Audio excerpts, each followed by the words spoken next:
नमस्कार प्यारे बच्चों, बहुत बहुत स्वागत है आप लोगों का सिंपल एजुकेशन में। दोस्तों, यह कक्षा 9 के लिए बनाई गई वीडियो है जिसमें हम 27, 28, 29, 30 और 31 तारीख की सामाजिक विज्ञान की वर्कशीट्स का अध्ययन करेंगे। इनमें सभी वीडियो जो वर्कशीट हैं वो रूसी यूरोप में समाजवाद एवं रूसी क्रांति से संबंधित है, जबकि एक वर्कशीट जो है वो नाजीवाद और हिटलर के उदय से संबंधित है। तो एक एक करके हम इन वर्कशीट का अध्ययन करेंगे और पूरे सप्ताह की वर्कशीट का अध्ययन हम आज ही की इस वीडियो में कर लेंगे। इससे पहले इस हफ्ते की किसी भी वीडियो को हमने अपने इस यूट्यूब चैनल पर नहीं पढ़ा है, इसलिए आज हम सारी वीडियोस का अध्ययन, वर्कशीट का अध्ययन अपनी एक ही इस वीडियो में कर लेंगे। तो दोस्तों, वीडियो को शुरू करने से पहले आप लोगों से अनुरोध करना चाहूँगा कि वीडियो को शुरू से लेकर अंत तक देखें और यदि वीडियो अच्छी लगे तो वीडियो को लाइक, और यदि आप पहली बार वीडियोस को देख रहे हैं तो चैनल को सब्सक्राइब जरूर करें। इसके अलावा अधिक से अधिक लोगों तक वीडियो को शेयर भी करें ताकि अधिकांश लोगों तक यह वीडियो पहुंच सके। तो चलिए देखते हैं 27 दिसंबर की वीडियो के बारे में, वर्कशीट के बारे में, जो वर्कशीट नंबर 52 है। यूरोप में समाजवाद एवं रूसी क्रांति। अंतिम सरकार में सेना के अधिकारी, जमींदार और उद्योगपति प्रभावशाली थे, लेकिन उदारवादियों के साथ साथ उनके बीच के समाजवादियों ने भी एक चुनी हुई सरकार के लिए काम किया।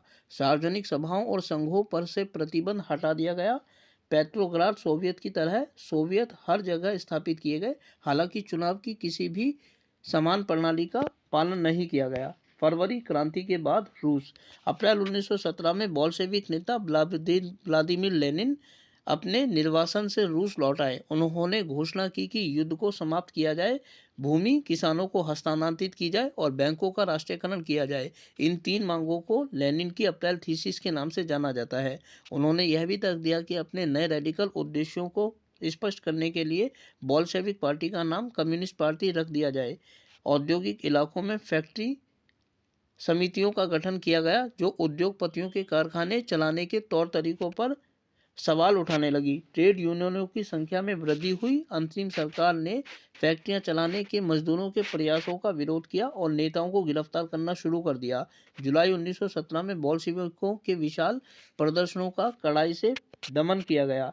सेना में सिपाहियों की समितियां गठित की गई। इस बीच ग्रामीण इलाकों में किसानों और उनके समाजवादी क्रांतिकारी नेताओं ने भूमि के पुनर्वितरण के लिए दबाव डालना प्रारंभ कर दिया। इसे संभालने के लिए भूमि समितियों का गठन किया गया।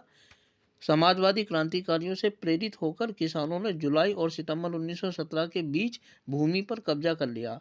सितंबर में लेनिन ने सरकार के खिलाफ विद्रोह के लिए चर्चा शुरू कर दी। सेना, फैक्ट्री और सोवियतों में मौजूद बोल्शेविक समर्थकों को इकट्ठा किया गया। 16 अक्टूबर 1917 को लेनिन ने पेट्रोग्राद सोवियत और बोल्शेविक पार्टी को सत्ता पर कब्जे के लिए सहमत होने के लिए राजी किया। सत्ता पर कब्जे के लिए लियोन ट्रोट्स्की के नेतृत्व में सोवियत द्वारा एक सैन्य क्रांतिकारी समिति नियुक्त की गई। घटना की योजना को गुप्त रखा गया। अब 24 अक्टूबर 1917 को विद्रोह शुरू हुआ। संकट की आशंका को देखते हुए प्रधानमंत्री केरेंस्की ने सैनिकों को इकट्ठा करने के लिए शहर छोड़ दिया। तड़के ही सरकार के प्रति वफादार सैनिकों ने 2 बोल्शेविक समाचार पत्रों की इमारतों पर घेरा डाल दिया। सरकार समर्थक सैनिकों को टेलीफोन और टेलीग्राफ कार्यालयों पर कब्जा करने और विंटर पैलेस की सुरक्षा के लिए भेजा गया। जवाब में सैन्य क्रांतिकारी समिति ने भी अपने समर्थकों को सरकारी कार्यालयों पर नियंत्रण करने और मंत्रियों को गिरफ्तार करने का आदेश दिया। उसी दिन युद्धपोत औरोरा ने विंटर पैलेस पर गोलाबारी की। अन्य युद्धपोतों ने नेवा के रास्ते से आगे बढ़ते हुए विभिन्न सैनिक ठिकानों को अपने नियंत्रण में ले लिया। शाम ढलते ढलते पूरा शहर क्रांतिकारी समिति के नियंत्रण में था और मंत्रियों ने आत्मसमर्पण कर दिया था। पेट्रोग्राद में अखिल रूसी सोवियत कांग्रेस की बैठक में बहुमत ने बोल्शेविक कार्रवाई का समर्थन किया। दिसंबर 1917 तक बोल्शेविकों ने मॉस्को पेट्रोग्राद क्षेत्र को नियंत्रित कर लिया था। तो प्यारे बच्चों, ये वर्कशीट थी। अब इस वर्कशीट के आधार पर जो सवाल दिए गए हैं उनका जवाब हम जानेंगे। पहला सवाल है कि लेनिन की अप्रैल थीसिस क्या थी, और इसका जवाब हम इस प्रकार दे सकते हैं कि अप्रैल 1917 में लेनिन ने 3 घोषणाएं की। प्रथम विश्व युद्ध का खात्मा, भूमि का किसानों को हस्तांतरण तथा बैंकों का राष्ट्रीयकरण, इसे ही लेनिन की अप्रैल थीसिस कहा जाता है। अगला सवाल है, रूस के पेट्रोग्राद में 24 अक्टूबर 1917 को हुई घटनाओं की व्याख्या कीजिए। और इसके जवाब को हम इस प्रकार दे सकते हैं कि 24 अक्टूबर 1917 को प्रधानमंत्री केलेंस्की ने सैनिकों को इकट्ठा करने के लिए शहर छोड़ दिया। सुबह ही सरकार के प्रति वफादार सैनिकों ने 2 बोल्शेविक समाचार पत्रों की इमारतों पर घेरा डाल लिया। इसी कारण सरकार समर्थक सैनिकों को टेलीफोन, टेलीग्राफ तथा विंटर पैलेस की सुरक्षा के लिए भेजा गया। इसके जवाब में क्रांतिकारी समिति ने अपने समर्थकों और सरकारी कार्यालयों पर नियंत्रण करने और मंत्रियों को गिरफ्तार करने के लिए भेजा गया। इसी बीच विद्रोह आरंभ हो गया। अंतिम जो सवाल है वो इस प्रकार है कि विभिन्न स्रोतों की सहायता से आप अपने शब्दों में लेनिन का जीवन व्रत लिखें। दोस्तों, आप इसको जितना चाहे बढ़ा करके लिख सकते हैं, लेकिन मैंने बहुत संक्षेप में लिखा है लेनिन के बारे में कि लेनिन का पूरा नाम व्लादिमीर इलिच उलियानोव लेनिन था। लेनिन का जन्म 1870 में रूस के उलियानोव्स्क में हुआ था। इन्होंने रूसी कम्युनिस्ट पार्टी का गठन किया और इनकी मृत्यु 1924 में रूस में ही हुई। तो प्यारे बच्चों, ये 27 दिसंबर की वर्कशीट थी। अब हम आगे बढ़ते हैं और देखते हैं 28 दिसंबर की वर्कशीट। 28 दिसंबर की यह वर्कशीट नंबर 53 है, जिसमें हमें यूरोप में समाजवाद एवं रूसी क्रांति के बारे में ही बताया गया है। और इसमें दिखाया गया है कि अक्टूबर क्रांति के बाद रूस में क्या बदला। तो 1918 में एक परिधान प्रतियोगिता आयोजित कर सेना और सरकारी अफसरों की वर्दियां बदल दी गई, जिसमें सोवियत टोपी बुदिनोव्स्का का चुनाव किया गया। शहरों में श्रमिकों और बेघर लोगों को रहने की जगह दी गई। किसानों को सामंतों की जमीन पर कब्जा करने की खुली छूट दे दी गई। अभिजात्य वर्ग की पुरानी पदवियों पर रोक लगा दी गई और जमीन को सामाजिक संपत्ति घोषित कर दिया गया। बैंकों एवं उद्योगों का राष्ट्रीयकरण कर दिया गया। ये बदलाव आए रूस में अक्टूबर की क्रांति के बाद। नवंबर 1917 में संविधान सभा के चुनावों में बोल्शेविक बहुमत हासिल करने में विफल रहे। जनवरी 1918 में बोल्शेविकों के प्रस्ताव असेंबली द्वारा खारिज होने के बाद लेनिन ने असेंबली बर्खास्त कर दी और अखिल रूसी सोवियत कांग्रेस को देश की संसद का दर्जा दे दिया गया। अब रूस एक दलीय राजनीतिक व्यवस्था वाला देश बन गया, जिसमें केवल बोल्शेविक पार्टी ही चुनाव लड़ने के योग्य थी। रूसी गृह युद्ध। जब बोल्शेविकों ने भूमि पुनर्वितरण का आदेश दिया तो रूसी सेना टूटने लगी। ज़्यादातर सिपाही किसान थे, वे पुनर्वितरण के लिए घर जाना चाहते थे और इसीलिए सेना छोड़कर जाने लगे। गैर बोल्शेविक समाजवादी, जिन्हें ग्रीन्स कहा जाता था, उदारवादी और जार समर्थक, जिन्हें व्हाइट्स कहा जाता था, जो निजी संपत्ति के पक्ष में थे, ने अमेरिका, फ्रांस और ब्रिटेन के समर्थन से बोल्शेविकों यानी रेड्स के खिलाफ युद्ध की घोषणा कर दी और उसके कारण रूस में गृह युद्ध शुरू हो गया। इन समूहों के बीच छिड़ी लड़ाई में लूटपाट, डकैती और भुखमरी जैसी समस्या आम हो गई।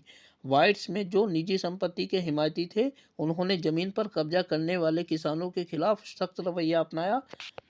उनकी इस तरह की कार्रवाइयों से गैर बोल्शेविकों के लिए जन समर्थन और भी तेजी से घटने लगा। समाजवादी समाज बनाना। गृह युद्ध के दौरान बोल्शेविकों ने उद्योगों और बैंकों के राष्ट्रीयकरण को जारी रखा। उन्होंने किसानों को उस भूमि पर खेती की अनुमति दी जिसका समाजीकरण किया जा चुका था।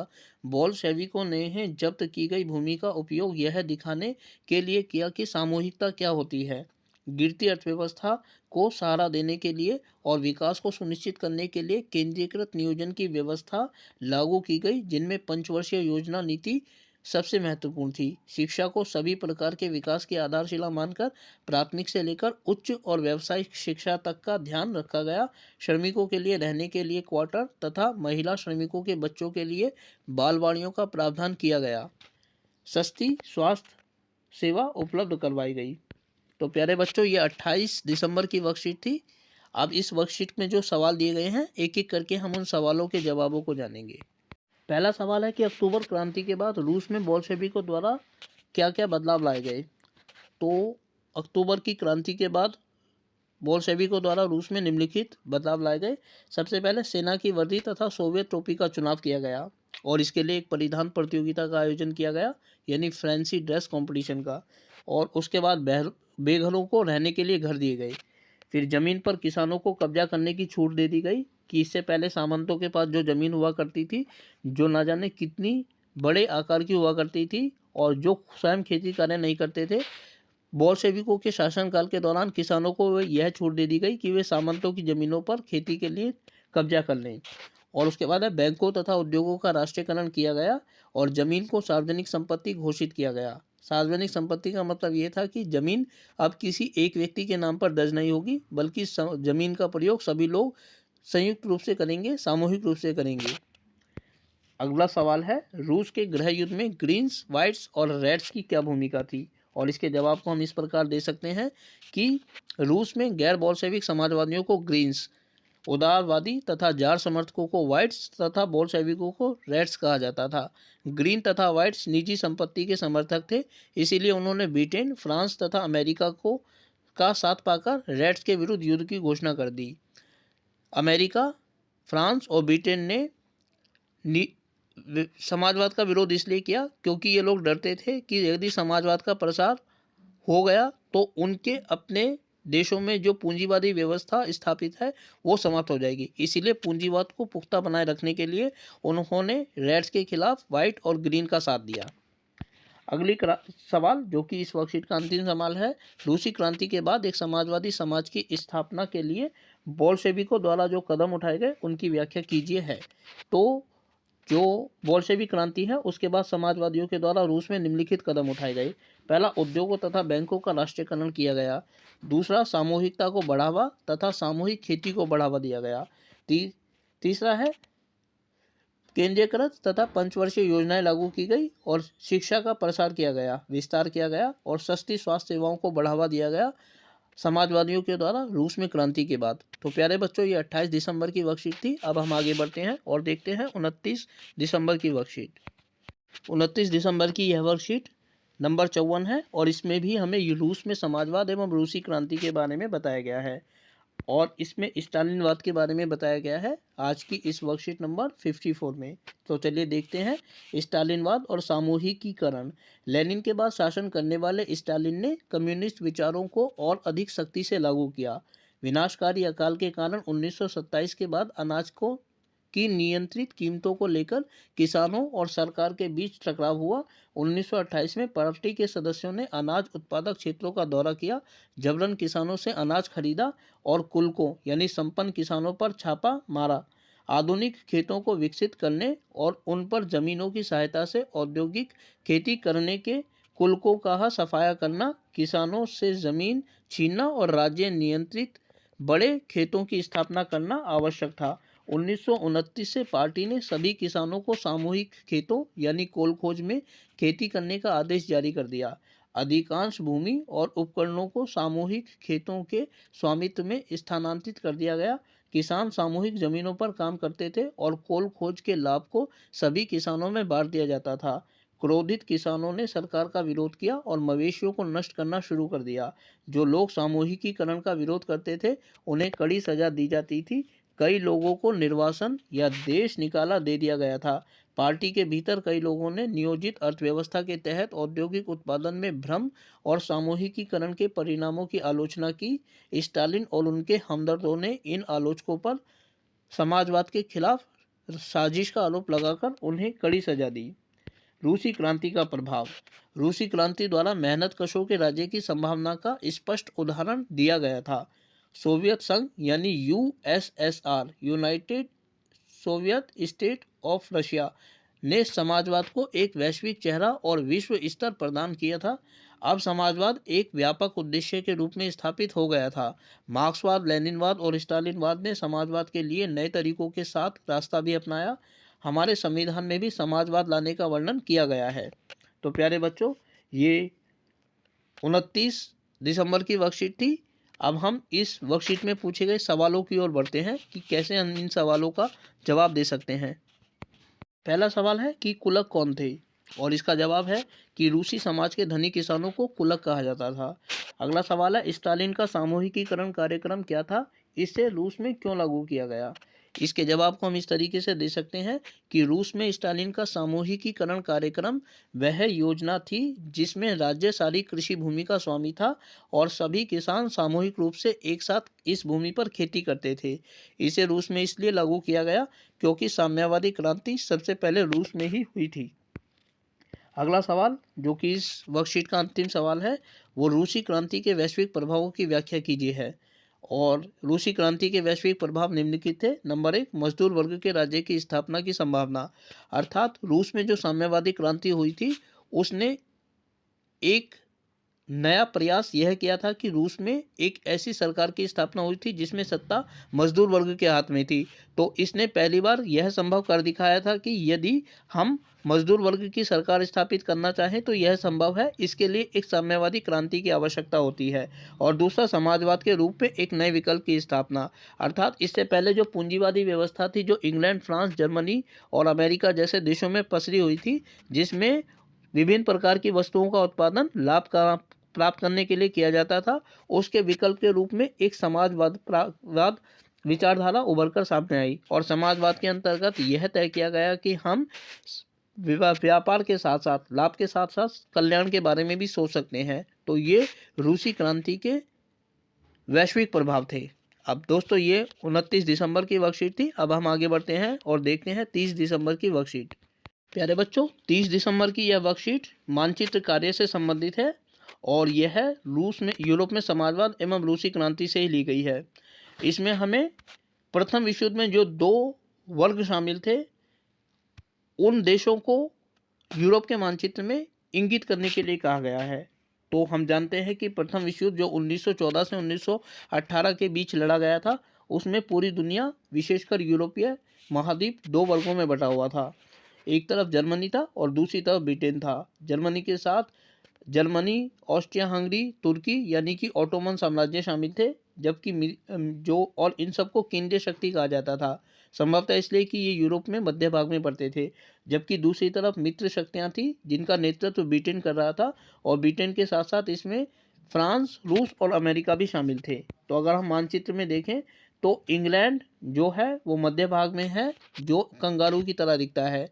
उसके ठीक नीचे डी है जो कि फ्रांस है, उसके बाद ए है जिसे जो जर्मनी है, उसके बाद बी है जो कि ऑस्ट्रिया हंगरी को इंगित करता है, सी तुर्की है, और जो एफ है वो रूस है जिसे हमने गुलाबी रंग में दिखाया है। इसके अलावा जो जी है लेफ्ट हैंड साइड पर, वह अमेरिका महाद्वीप है। अमेरिका महाद्वीप शुरुआत में इस विश्व युद्ध में शामिल नहीं था। 1917 में यह प्रथम विश्व युद्ध में इंग्लैंड की तरफ से शामिल हुआ था, और जब 1917 में अमेरिका प्रथम विश्व युद्ध में शामिल हुआ 1917 में, तो 1918 में इस युद्ध का अंत हो गया और इस युद्ध में जर्मनी की हार हुई और इंग्लैंड की जीत हुई। तो इस प्रकार जो प्रथम विश्व युद्ध में शामिल प्रमुख शक्तियां थी, उनको हम यूरोप के मानचित्र में इस रूप में समझ सकते हैं। तो प्यारे बच्चों, ये 30 दिसंबर की वर्कशीट थी जिसमें हमने प्रथम विश्व युद्ध में शामिल यूरोपीय देशों के बारे में मानचित्र की स्थिति के माध्यम से जानकारी प्राप्त की। अब हम आगे बढ़ते हैं और देखते हैं 31 दिसंबर की वर्कशीट।